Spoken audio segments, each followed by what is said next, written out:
Welcome to our YouTube channel Sap academy.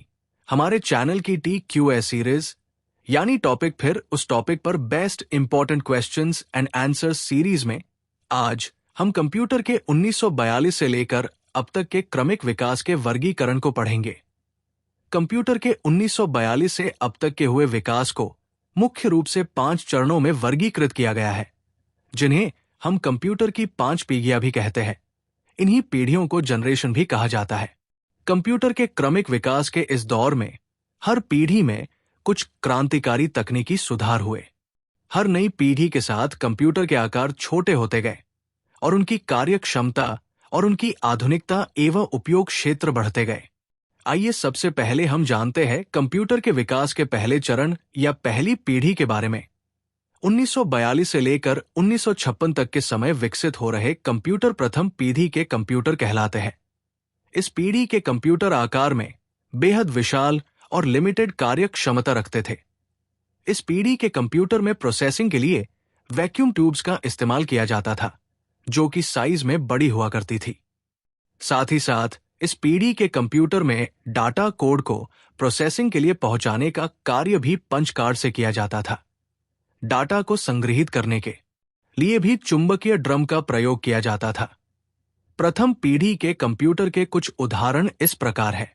आइए अब बात करते हैं सेकंड जनरेशन या द्वितीय पीढ़ी की। 1956 से लेकर 1965 तक विकसित हो रही पीढ़ी के कंप्यूटर सेकंड जनरेशन या द्वितीय पीढ़ी के कंप्यूटर कहलाए। तकनीकी रूप से विकसित हो रही इस कंप्यूटर की पीढ़ी में कंप्यूटर के आकार पहली पीढ़ी के मुकाबले में कुछ छोटे होते गए और उनकी कार्य क्षमताएं भी बढ़ने लगी थी। इस दूसरी पीढ़ी में कंप्यूटर में वैक्यूम ट्यूब्स की जगह अब इलेक्ट्रॉनिक कंपोनेंट ट्रांजिस्टर ने ले ली थी। इन ट्रांजिस्टर के आकार वैक्यूम ट्यूब्स की तुलना में काफी छोटे होते थे एवं इनकी गति वैक्यूम ट्यूब्स की तुलना में काफी तेज थी। फलस्वरूप द्वितीय पीढ़ी के कंप्यूटर की प्रोसेसिंग भी तेज हुई और साथ ही साथ इनका साइज भी घटने लगा था। इस पीढ़ी के कंप्यूटर में डाटा को संग्रहित करने के लिए चुंबकीय कोर का इस्तेमाल किया जाने लगा। इस तकनीक ने भी कंप्यूटर की स्पीड एनहांस की और साइज को कॉम्पैक्ट किया। उच्च स्तरीय भाषाओं का विकास भी इस पीढ़ी से शुरू हुआ। फोर्ट्रॉन, बेसिक, कोबोल आदि उच्च स्तरीय भाषाएं इसी पीढ़ी में विकसित हुई। IBM 7030 द्वितीय पीढ़ी के ही कंप्यूटर का उदाहरण है। तो अब तक क्रमिक विकास के दोनों चरण हम एक बार फिर से टाइमलाइन पर देख लेते हैं। 1942 से 1956 पहली पीढ़ी और फिर 1956 से 1965 तक द्वितीय पीढ़ी। आइए अब थर्ड जनरेशन के बारे में पढ़ते हैं। 1965 से लेकर 1975 तक विकसित हुए कंप्यूटर थर्ड जनरेशन या तृतीय पीढ़ी के कंप्यूटर कहलाए। समय के साथ तेजी से विकसित हो रही तकनीक ने इस पीढ़ी के कंप्यूटर को और भी तेज और आकार में काफी छोटा कर दिया। इस पीढ़ी के कंप्यूटर में पहली बार इंटीग्रेटेड सर्किट का इस्तेमाल होने लगा। इस पीढ़ी के कंप्यूटर लगभग आज के कंप्यूटर की तरह ही दिखने लगे थे। इस पीढ़ी में डाटा को इनपुट करने के लिए कीबोर्ड और आउटपुट के लिए मॉनिटर स्क्रीन का प्रयोग होने लगा। मल्टी प्रोसेसिंग, ऑपरेटिंग सिस्टम और नई नई हाई लेवल प्रोग्रामिंग लैंग्वेज का भी विकास इसी पीढ़ी में होने लगा। इस पीढ़ी तक आते आते कंप्यूटर ने अपना मूल स्वरूप ग्रहण कर लिया और अब वो बेहद तेज, सटीक और मल्टीटास्किंग होने लगे।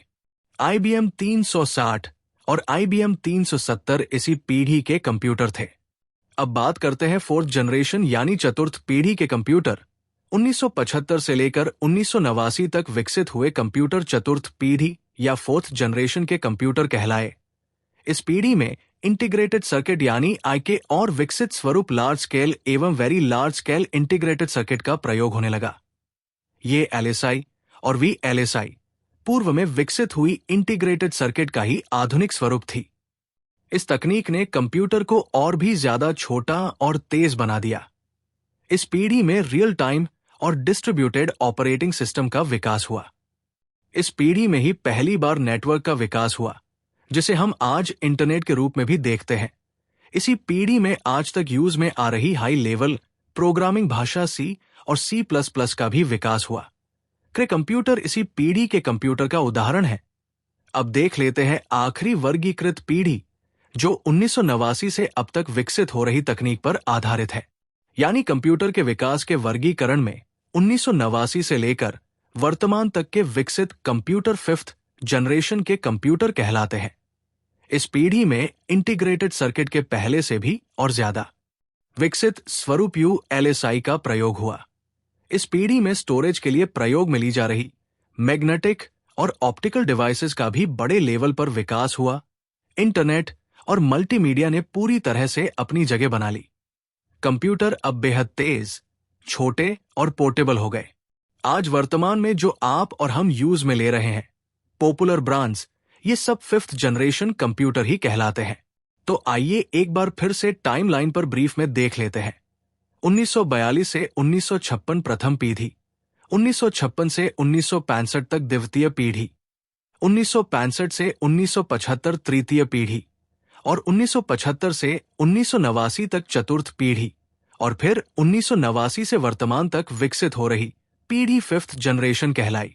चलिए अब हम इस टॉपिक से जुड़े कुछ इंपॉर्टेंट क्वेश्चन आंसर देख लेते हैं जो पहले भी कई भर्ती परीक्षाओं में पूछे जा चुके हैं।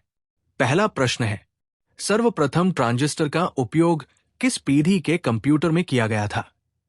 इसका सही आंसर होगा द्वितीय पीढ़ी के कंप्यूटर में। दूसरा प्रश्न है, सर्वप्रथम इंटीग्रेटेड सर्किट यानी IC का प्रयोग किस पीढ़ी के कंप्यूटर में किया गया था? इसका आंसर होगा तृतीय पीढ़ी के कंप्यूटर में। एक और प्रश्न देखते हैं, किस भाषा का प्रयोग चतुर्थ पीढ़ी के कंप्यूटर में किया गया था? इसका सही आंसर होगा C भाषा का प्रयोग। एक और प्रश्न देखते हैं, मैग्नेटिक कोर का प्रयोग डाटा को संग्रहित करने के लिए किस पीढ़ी में किया गया? इसका सही आंसर होगा द्वितीय पीढ़ी में। एक और प्रश्न देखते हैं, पंच कार्ड का प्रयोग डाटा कोड को प्रोसेसिंग तक पहुंचाने के लिए किस पीढ़ी के कंप्यूटर में किया गया था? इसका सही जवाब होगा प्रथम पीढ़ी के कंप्यूटर में। हम आशा करते हैं आपको ये वीडियो पसंद आई होगी। ऐसी और नई वीडियो के लिए हमारे चैनल को सब्सक्राइब कर लीजिए। हम ऐसी और वीडियो लगभग सभी सब्जेक्ट पर लाते रहेंगे। वीडियो पसंद आई हो तो लाइक, शेयर और सब्सक्राइब करना न भूलें। धन्यवाद।